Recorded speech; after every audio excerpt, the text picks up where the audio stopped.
नमस्कार, आप देख रहे हैं स्पेशल रिपोर्ट। आपके साथ मैं हूं अंजना ओम कश्यप। राजस्थान की सियासी लड़ाई भी गजब है। जब लगता है खत्म हो गई, तभी फिर से कुछ नया शुरू हो जाता है। आज अशोक गहलोत ने पहली बार सचिन पायलट पर खुलकर हमला बोला। उन पर बीजेपी से मिलकर डील करने का आरोप लगाया। उधर स्पीकर ने सचिन और उनके समर्थक विधायकों को नोटिस थमा दिया है।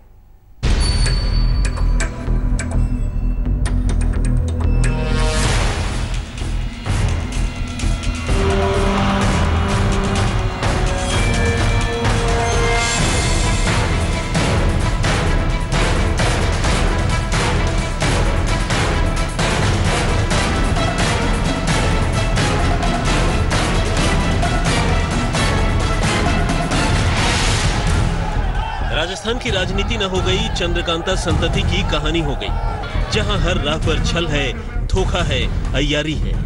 एक ही पार्टी में कोई ईर घाट है तो कोई बीर घाट। मुख्यमंत्री अशोक गहलोत की राह का सबसे बड़ा कांटा दूर हो गया, लेकिन वो अब तक खुद ही मुतमईन नहीं है। गहलोत अब सचिन पायलट पर अपनी भड़ास निकाल रहे हैं। गहलोत का दावा है कि पायलट बीजेपी के साथ पैसे की डीलिंग में शामिल थे। हमारे यहाँ पर डिप्टी सीएम हो, पीसीसी प्रेसिडेंट हो, वो खुद ही डील करे। अगर मान लो मुझसे मोबाइल नंबर दीजिए, हमें नाम दीजिए, हमें षड्यंत्र में शामिल हो, वो सफाई दे रहे हैं। नहीं, हमारे यहाँ कोई हौसला नहीं हो रही थी। अरे तुम तो खुद ही षड्यंत्र में शामिल थे, तुम क्या सफाई दे रहे हो? ऐसी स्थिति में देश चल रहा है। गहलोत ने आज बचा खुचा लिहाज भी त्याग दिया। सचिन पर व्यक्तिगत हमला करते हुए सचिन की सूरत और सीरत पर ही सवाल उठा दिया। कोई अच्छा इंग्लिश हिंदी बोलना, अच्छी बाइट देना, वो सब कुछ नहीं होता है। अच्छे हैंडसम पर्सनालिटी होना सब कुछ नहीं होता है। आपके दिल में क्या है देश के लिए, आपका कमिटमेंट क्या है, आपकी विचारधारा, नीति, कार्यक्रम जो है आपकी पार्टी के, कितना बड़ा कमिटमेंट है आपका, ये सब देखा जाता है आपको। सचिन पायलट 26 साल की उम्र में सांसद बने और 32 साल की उम्र में केंद्रीय मंत्री। उसके बाद उन्हें राजस्थान का उप मुख्यमंत्री बनाया गया। कांग्रेस अब बार बार यही दुहाई देकर शीर्ष नेतृत्व का पायलट पर एहसान गिनवा रही है। सांसद से लेकर केंद्रीय मंत्री से लेकर चुनाव हार जाने के बाद प्रदेश कांग्रेस कमेटी के अध्यक्ष से लेकर और उसके बाद प्रदेश के उप मुख्यमंत्री तक लगभग 14-15 साल के ही अंतराल में श्रीमती सोनिया गांधी और श्री राहुल गांधी जी द्वारा हमारे इस युवा साथी को प्रोत्साहित करके कांग्रेस ने आगे बढ़ाया। इसी बात को लेकर अशोक गहलोत 4 कदम और आगे बढ़ गए। बोले कि सचिन पायलट की बढ़िया से रगड़ाई नहीं हुई है, तभी उनकी महत्वाकांक्षाएं इतनी बढ़ गई हैं। 40 साल जो आज लीडरशिप है देश के अंदर, हम लोगों की 40 साल पहले की, उसकी खूब रगड़ाई हुई थी यूथ कांग्रेस में, एनएसयू में। 40 साल के बाद में हम जिंदा हैं। कि नई पीढ़ी जो आई है, जिसके बारे में हम कहते हैं हम उनको पसंद नहीं करते, बिल्कुल गलत है। मैंने कहा इनकी रगड़ाई नहीं हुई थी, इसलिए तकलीफ होती है। ये समझ नहीं पा रहे, इनको केंद्रीय मंत्री बन गए, पीसीसी अध्यक्ष बन गए। अगर रगड़ाई होती तो और अच्छा ढंग से काम करते थे। इस बीच सचिन पायलट ने इंडिया टुडे के साथ एक एक्सक्लूसिव इंटरव्यू में साफ कहा कि वो बीजेपी में नहीं जा रहे। इस पर तंज कसते हुए कांग्रेस के प्रवक्ता रणदीप सुरजेवाला ने कहा कि अगर ये सच है तो आप हरियाणा सरकार की मेजबानी छोड़ दीजिए। हम हमारे युवा साथी सचिन पायलट जी और कांग्रेस विधायक साथियों को कहेंगे, अगर आप भारतीय जनता पार्टी में नहीं जाना चाहते तो फिर भारतीय जनता पार्टी की हरियाणा सरकार की मेजबानी फौरन अस्वीकार कीजिए। राजस्थान की डामाडोल राजनीति के बीच गहलोत गुट के विधायक 5 स्टार होटल में मौज काट रहे हैं, जबकि कांग्रेस सचिन पायलट और उनके समर्थकों को अयोग्य घोषित करने की तैयारी में जुट गई है। इसी के तहत विधानसभा स्पीकर सीपी जोशी कार्यालय की तरफ से सचिन पायलट समेत 18 असंतुष्ट विधायकों को नोटिस जारी किया गया। ये नोटिस सभी विधायकों के आवास पर चिपकाए गए हैं। दरअसल राजस्थान सरकार के मुख्य सचेतक महेश जोशी ने विधानसभा अध्यक्ष सीपी जोशी के पास शिकायत दर्ज कराई थी। शिकायत में कहा गया था कि सचिन पायलट और उनके साथ गए विधायकों ने व्हिप का उल्लंघन किया है। नोटिस में कहा गया है कि मुख्य सचेतक महेश जोशी ने आपकी विधानसभा सदस्यता खत्म करने की याचिका दी। इस याचिका को दर्ज कर लिया गया है। आप 17 जुलाई दोपहर 1 बजे से पहले विधानसभा में उपस्थित होकर जवाब दें। नोटिस में 17 जुलाई तक विधायकों का जवाब नहीं आने पर एक तरफा कार्रवाई की चेतावनी दी गई। फिलहाल स्पीकर का नोटिस मिलने के बाद पायलट दिल्ली में संविधान और कानून के जानकारों से राय मशवरा कर रहे हैं। गहलोत गुट ने विधानसभा सचिवालय के जरिए बागी विधायकों को नोटिस भेजकर साफ कर दिया है कि अब समझौते के मूड में नहीं है। जो नोटिस विधानसभा के सचिव के नाम से बागी विधायकों को भेजा गया है उसमें साफ लिखा है कि सरकारी मुख्य सचेतक ने शिकायत की है कि दल बदल कानून के तहत व्हिप जारी करने के बावजूद आप लोग विधायक दल की बैठक में हिस्सा नहीं लिए हैं। ऐसे में 17 जुलाई तक आप अपना पक्ष भेजें। अगर नहीं भेजते हैं लिखित में या मौखिक रूप से तो एक तरफा कार्रवाई कर दी जाएगी। उधर मानेसर में डटे हुए पायलट गुट के विधायकों ने कहा कि इस तरह से नोटिस भेजने का कोई कानूनी अधिकार नहीं है। कैमरामैन शर्मा के साथ शरद कुमार, जयपुर, आज तक। अशोक गहलोत सियासत के पुराने खिलाड़ी हैं, वो सही समय पर अपना दांव चलते हैं। कहा तो यह भी जा रहा है कि उनके चक्रव्यूह में खुद सचिन पायलट फंस गए हैं। तो क्या गहलोत सचिन की वापसी के लिए तैयार हैं? उनसे खास बातचीत की हमारी सहयोगी मौसमी सिंह ने। हाल ही में नए ट्विस्ट और टर्न आ रहे हैं। अब रणदीप सुरजेवाला ने कहा है सचिन पायलट के लिए दरवाजे अभी भी खुले हुए हैं, वो परिवार के सदस्य हैं, वापस आए। इसके क्या मायने निकाले जाते? देखिए, उन्होंने ये पहली बार नहीं कहा है।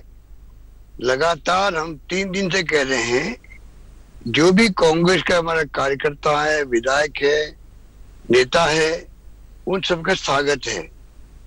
इसलिए उन्होंने कहा है कि अगर वो इस प्रकार उन्होंने आज कमेंट किए थे सुबह, इसका उन्होंने जवाब दिया है कि अगर आप कहते हो कि मैं कांग्रेस छोड़ नहीं रहा हूं, मैं तो साथ में हूं, मेरे खिलाफ कॉन्स्पिरेसी हो रही है, उसका जवाब उन्होंने बहुत ही शालीनता से दिया है। जी सर, उनके आरोप है और उनके आरोपों पे हम आपका जवाब मांगेंगे। पहला उनका आरोप जो इंडिया टुडे को एक्सक्लूसिव उन्होंने इंटरव्यू दिया उसमें कहा कि वसुंधरा राजे राजस्थान की पूर्व मुख्यमंत्री की मदद आप कर रहे हैं, भाजपा की मदद कर रहे हैं, और जबकि सचिन पायलट और उनके समर्थकों के रास्तों में आप रोड़ा लगा रहे हैं। क्या कहना है उसका आपको? देखिए, इनका प्लान जो था वो फेल हो गया। ये चाहते थे कि बीजेपी में जाने के लिए कोई विधायक तैयार नहीं हुआ। इन्होंने 1 साल से कोशिश कर ली, तब जाके इन्होंने अपना प्लान बदला। बीजेपी की बात करके तय किया कि बीजेपी में कोई आएगा नहीं, हम नई पार्टी बनाएंगे, जैसे कई राज्यों में बनी हुई है, आप मेरा साथ दीजिए।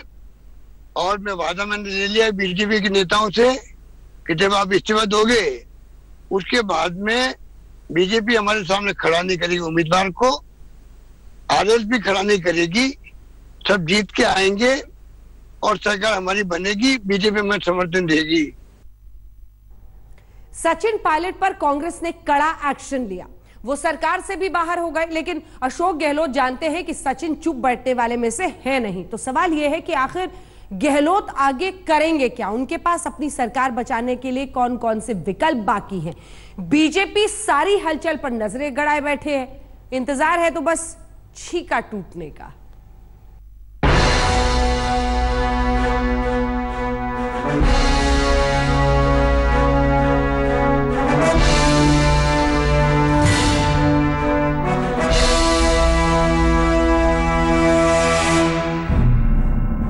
सचिन पायलट और उनके समर्थकों के हाथ में स्पीकर का नोटिस है। सरकार से वो बाहर है, लेकिन कांग्रेस की धुकधुकी लगी है। राजस्थान कांग्रेस के प्रभारी अविनाश पांडे का जरा ये ट्वीट देखिए।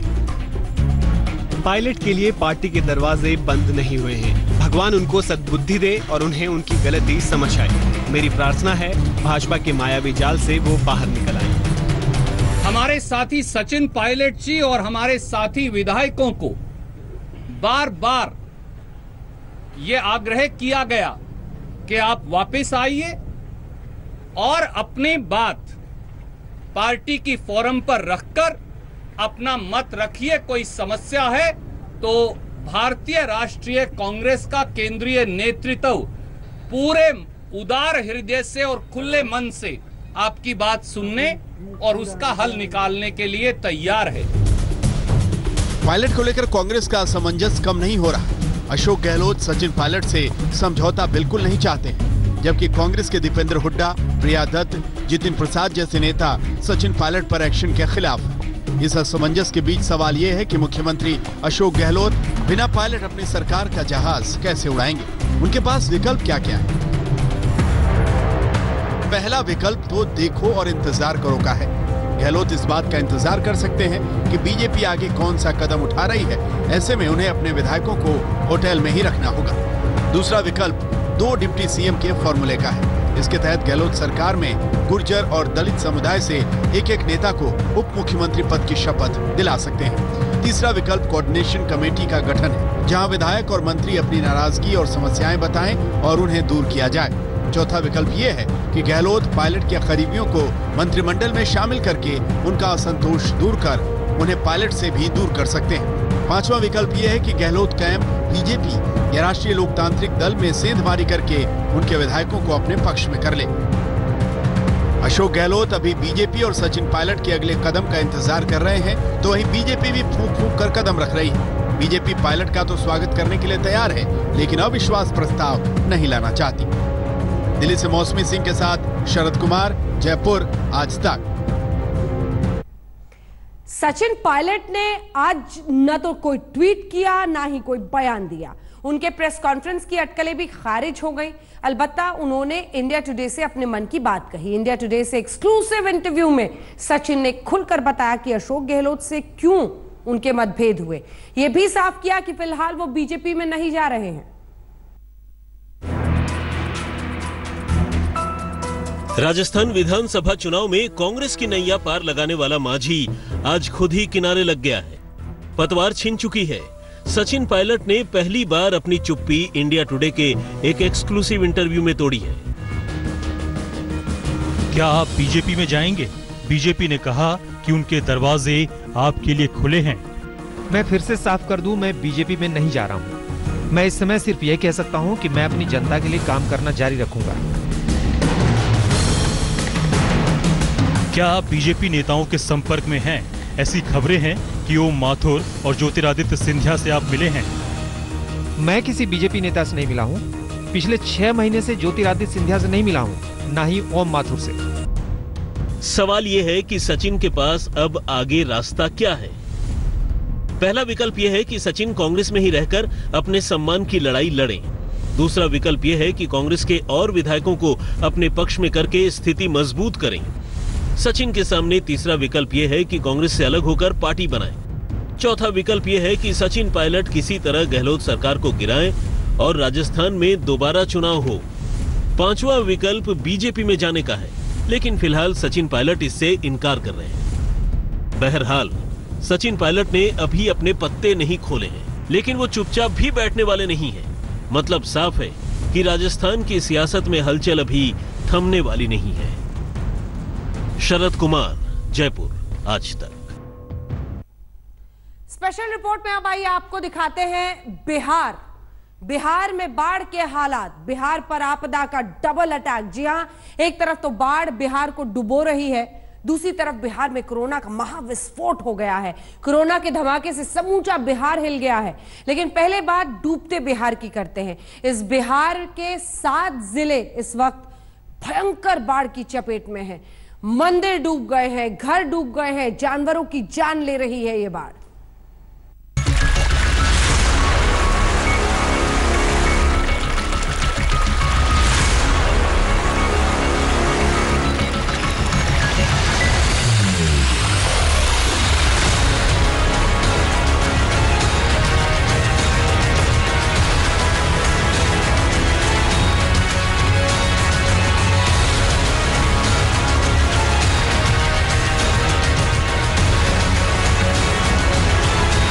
पता नहीं बिहार का क्या होने वाला है। बिहार एक नहीं बल्कि दो आपदाएं झेल रहा है। एक तो बाढ़ लोगों को जीने नहीं दे रही है, ऊपर से बिहार में कोरोना बम भी फूट रहा है।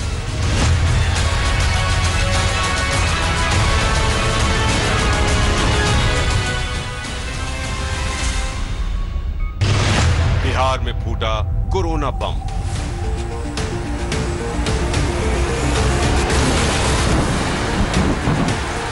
बिहार में बाढ़ और बारिश ने जीना दुश्वार कर दिया है। घर बार डूब गए हैं, गांव डूब गए हैं, अपनी हदें लांघती नदियां डरा रही हैं।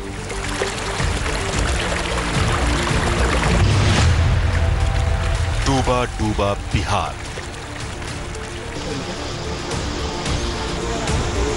बिहार में बाढ़ और कोरोना दोनों से हाहाकार मचा हुआ है। आज हम आपको डूबते बिहार और कोरोना से बीमार पड़ते बिहार का वो सच दिखाने जा रहे हैं, जिससे आपकी समझ में आ जाएगा कि आखिर बिहार में ये सब क्यों हो रहा है।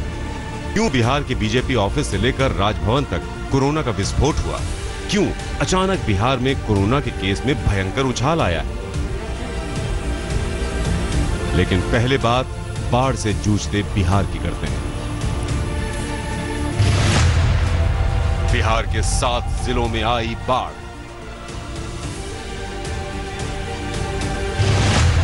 डूब गए घरबार, जानवर भी परेशान।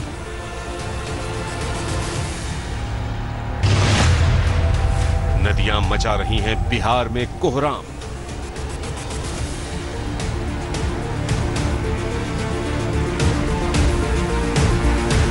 यह है बिहार के अररिया में प्रसिद्ध मदनेश्वर धाम शिव मंदिर। आप देख सकते हैं पूरा बाढ़ में डूब चुका है। मंदिर के गुंबद तक बाढ़ का पानी चढ़ाया है। पूरे मंदिर परिसर में पानी ही पानी है। मंदिर तकरीबन पूरा डूब चुका है। इस भयंकर बाढ़ के चलते मंदिर में पूजा भी नहीं हो रही है।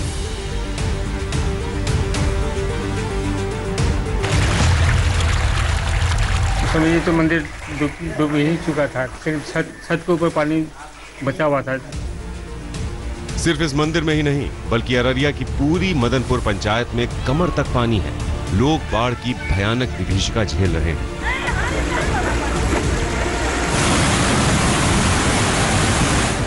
नेपाल के तराई इलाकों में हो रही बारिश का पानी अररिया में होकर बहने वाली नदियां लोगों पर बाढ़ का कहर बरपा रही हैं।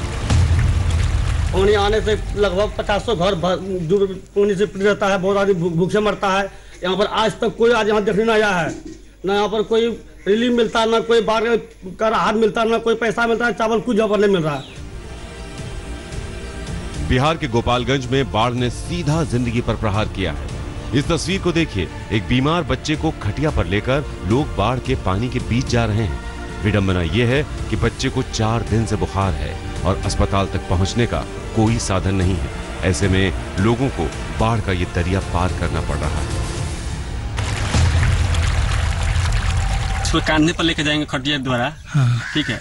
अभी मैं 1 किलोमीटर पैदल चलकर इतना पानी छाती भर पानी में हिलकर आ रहा हूँ। ठीक है। इसके बाद मैं जाऊँगा गौसिया घाट, वहाँ नाव है, वहाँ पर हिलेंगे। ठीक है। वहाँ हिलकर उसके बाद मैं इलाज करने ले जाएंगे गोपालगंज। गोपालगंज में गंडक नदी के किनारे बसे करीब 3 दर्जन गांव इस वक्त बाढ़ की भयंकर चपेट में हैं। निमुया गांव में हालात बद से बदतर हैं। सैकड़ों घर पानी में डूब चुके हैं। बाढ़ से घिरे गांव में बच्चे टायर के ट्यूब पर तैर रहे हैं। द्वार पर भी पानी हो गई बा और रहे के कोनो साधन नहीं है। यहाँ खाना बनावे के भी साधन नहीं है।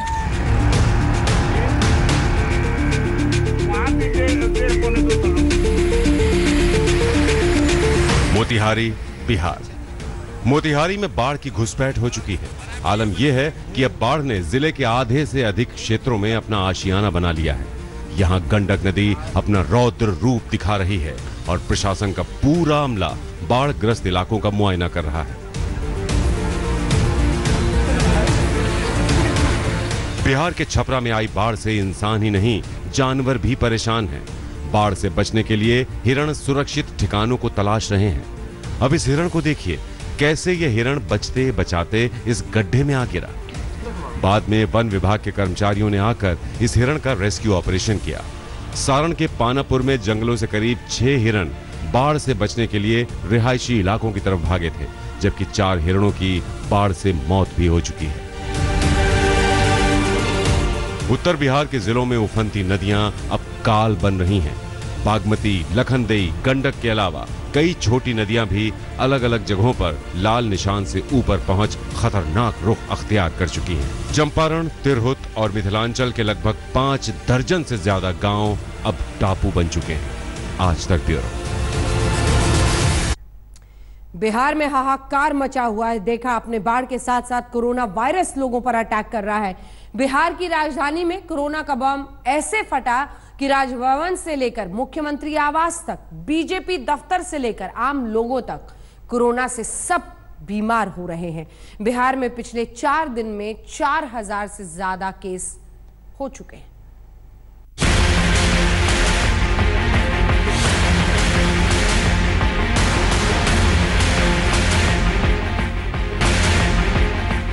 बिहार में फूटा कोरोना बम।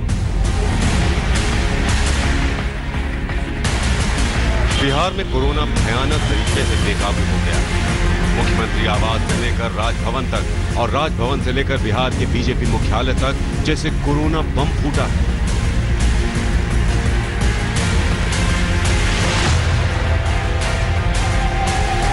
लेकिन इस वक्त ये समझना बेहद जरूरी है कि बिहार में कोरोना का इतना भयंकर विस्फोट क्यों और कैसे हुआ। आज हम इसकी तह तक पहुंचने की कोशिश करेंगे। पहले बिहार में कोरोना बम कैसे फटा है वो देख लेते हैं। बिहार में पिछले 4 दिन में कोरोना के 4500 केस।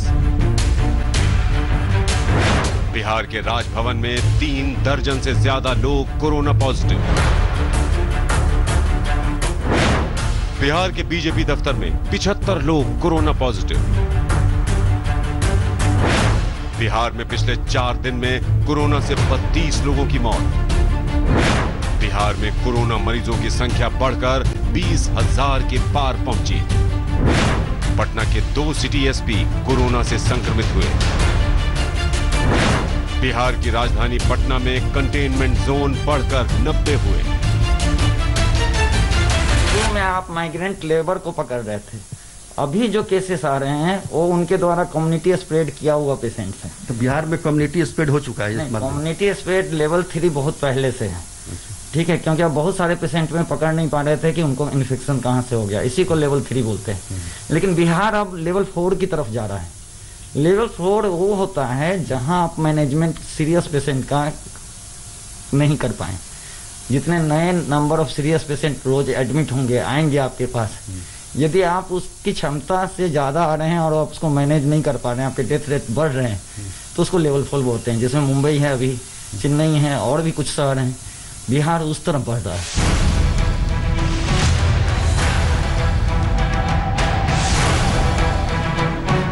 बिहार में डॉक्टर जो कह रहे हैं उससे हड़कंप मचना लाजमी। अभी तक आपने कोरोना का इलाज करते डॉक्टरों को पीपीई किट पहने देखा होगा, लेकिन बिहार की राजधानी पटना में एक शख्स ने कोरोना से बचने के लिए बाइक वाली पीपीई किट बनाई। आप देख सकते हैं कि कैसे बाइक पर पूरी तरह प्लास्टिक से कवर किया हुआ है और इस पर लिखा है, दूर रहें, दुरुस्त रहें, कोरोना से डरो ना। जी हां, डरना जरूरी है क्योंकि कोरोना वायरस बिहार के राजभवन तक जा पहुंचा है। कोरोना ने मुख्यमंत्री आवास तक को नहीं बख्शा। कोरोना पटना के बीजेपी कार्यालय में भी घुस चुका है। बिहार के राजभवन यानी गवर्नर हाउस में 20 लोग कोरोना पॉजिटिव पाए गए हैं। इनमें सुरक्षा कर्मी और कर्मचारी दोनों हैं। इससे पहले राजभवन के 15 सिक्योरिटी स्टाफ की कोरोना रिपोर्ट पॉजिटिव आई थी। राजभवन की अगर हम बात करें तो आज जो 3 दर्जन मामले सामने आए हैं, उससे पहले ही 15 ऐसे मामले और थे जो सुरक्षा कर्मियों से जुड़े थे, जो कि कोरोना से संक्रमित हो चुके हैं। और मेरे पीछे आप देख लीजिए, राजभवन के ठीक सामने ये है एक अणे मार्ग, मुख्यमंत्री आवास।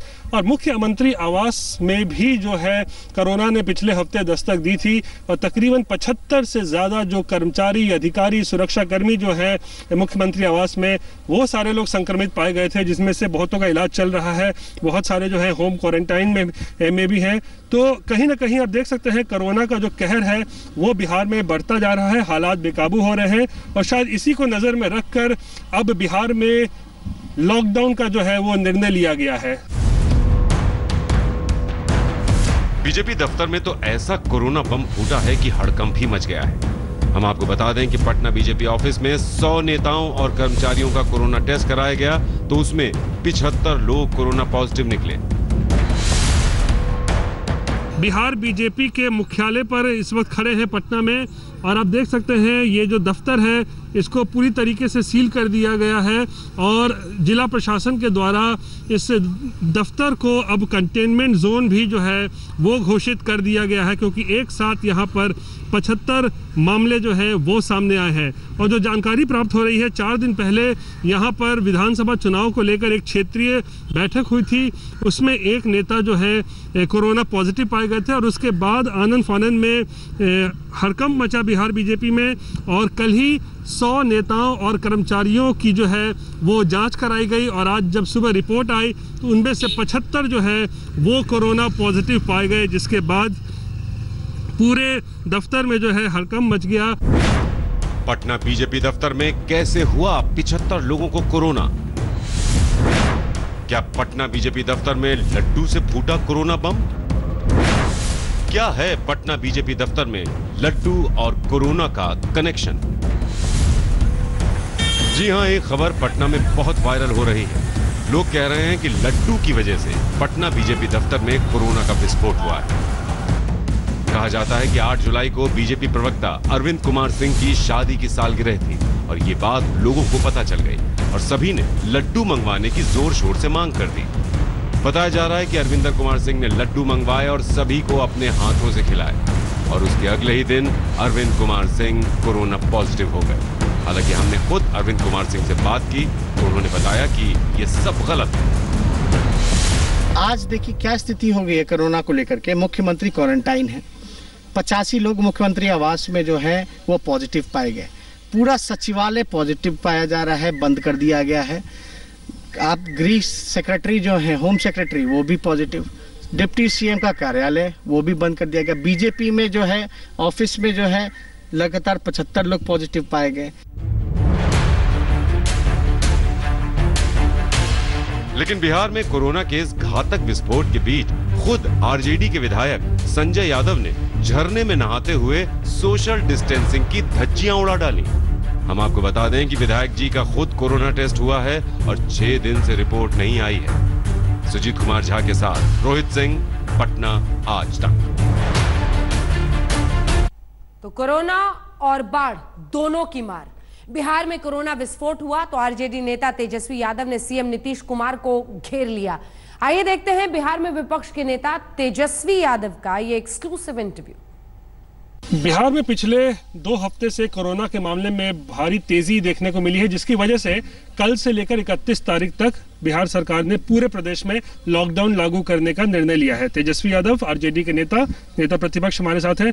तेजस्वी, क्या लगता है फिर से दोबारा लॉकडाउन करने की आखिर नौबत क्यों आ गई है बिहार में? देखिए, लॉकडाउन को बढ़ाया गया, अब जो है 31 तक ये लॉकडाउन चलता रहेगा। लॉकडाउन इसलिए है क्योंकि बिहार में स्थिति भयावह है और आने वाले समय में ये स्थिति जो है कोरोना को लेकर के और भी विकराल रूप लेता जाएगा। संक्रमण जो है तेजी से फैल रहा है और इसका कोई इंतजाम नहीं किया गया। मार्च के महीने से अब तक जो है हम लोग लगातार सरकार को सचेत करते रहे हैं कि जांच की संख्या आप बढ़ाइए, इंतजाम आप अस्पताल को बेहतर बनाइए, लेकिन सरकार जो है इसमें फल नजर आई, इसलिए क्योंकि उनको चुनाव की चिंता रही। आज देखिए क्या स्थिति हो गई है कोरोना को लेकर के। मुख्यमंत्री क्वारंटाइन है, 85 लोग मुख्यमंत्री आवास में जो है वो पॉजिटिव पाए गए। पूरा सचिवालय पॉजिटिव पाया जा रहा है, बंद कर दिया गया है। आप गृह सेक्रेटरी जो है, होम सेक्रेटरी, वो भी पॉजिटिव। डिप्टी सीएम का कार्यालय वो भी बंद कर दिया गया। बीजेपी में जो है ऑफिस में जो है लगातार 75 लोग पॉजिटिव पाए गए। कई डीएम, कई एसपी, कई पुलिसकर्मी, कई डॉक्टर की तो मौत हो गई, 2 डॉक्टरों की मौत हो गई, कई आला अधिकारियों की भी, अपर सचिव की भी मौत हो गई है, आपने भी देखा होगा। और कुछ दिन पहले हमने एक वीडियो डाला था जहां बिहार सरकार के हेल्थ डिपार्टमेंट और चिकित्सा को लेकर के धज्जियां उड़ाई गई थी। जो कोरोना पॉजिटिव पेशेंट थे उसमें परिवार के लोग ही ऑक्सीजन चेंज कर रहे हैं, वो खुद बोल रहा ना डॉक्टर है ना कुछ है, खुद ही बदलाव करना पड़ा। आज उसके पिता की भी मौत हो गई। तो ये जो भयावह स्थिति जो पैदा हुई है, लोग जो है वर्चुअल रैली की चिंता कर रहे हैं। लोगों की जान की चिंता नहीं है उनको सिर्फ अपनी चिंता है, अपनी चुनाव की चिंता, अपनी कुर्सी की चिंता है। नीतीश जी को अपनी कुर्सी की चिंता है, नीतीश जी नजर नहीं आ रहे, क्यों नहीं नजर आ रहे? क्योंकि क्वारंटाइन हो रखे हैं। क्यों हो रखे हैं? क्योंकि तेजी से संक्रमण फैल रहा है। और जहां मुख्यमंत्री 10 बार चीजों को सैनिटाइज करवाया जाता है मुख्यमंत्री आवास, जब वहां तक ये पहुंच गया तो आप समझ सकते हैं कि आम नागरिकों की क्या स्थिति होगी। तो हम तो चाहते हैं कि लोकतंत्र में जब लोग ही नहीं रहेंगे तो तंत्र का क्या मतलब है? यानी आप बूथ से सीधे आप चले जाओगे शमशान? क्या आप लाशों के ढेर पे चुनाव कराइएगा? अब आपको एक ऐसी तस्वीर दिखाते हैं जिसे देखना बेहद मुश्किल होगा, लेकिन ये उस शूट आउट का मंजर है जिसे 2 जुलाई की रात में कानपुर के बिकरू गांव में अंजाम दिया गया था। कैसे गैंगस्टर विकास दुबे और उसके गुर्गों ने पूरी साजिश के साथ पुलिस वालों पर हमला बोला था। ऐसी तस्वीरें विचलित कर सकती हैं आपको, इसीलिए हम इसे धुंधली करके आपको दिखा रहे हैं। 8 पुलिस वाले शहीद हो गए थे। ये तस्वीरें बता रही हैं कि क्या हश्र किया था पुलिस वालों का। विकास दुबे का भी एनकाउंटर करके उसे बाद में पुलिस ने मार गिराया। ये गैंगस्टर विकास दुबे की साजिश के सबूत मान लीजिए। ये तस्वीरें बहुत कुछ कह रही हैं। चूंकि ये 2 जुलाई की तस्वीरें हैं, विचलित कर सकती हैं। किस तरह से 8 पुलिस वालों को शहीद किया था विकास दुबे की साजिश ने, उसी की तस्वीरें हैं ये सबूत।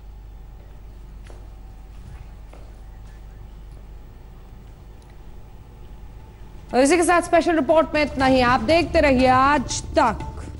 नमस्कार, मैं हूं अंजना ओम कश्यप। हमें उम्मीद है ये वीडियो आपको पसंद आया होगा। लेटेस्ट खबरों के लिए यूं ही देखते रहिए आज तक, और इस वीडियो के पसंद आने पर लाइक, शेयर एंड सब्सक्राइब करना ना भूलें।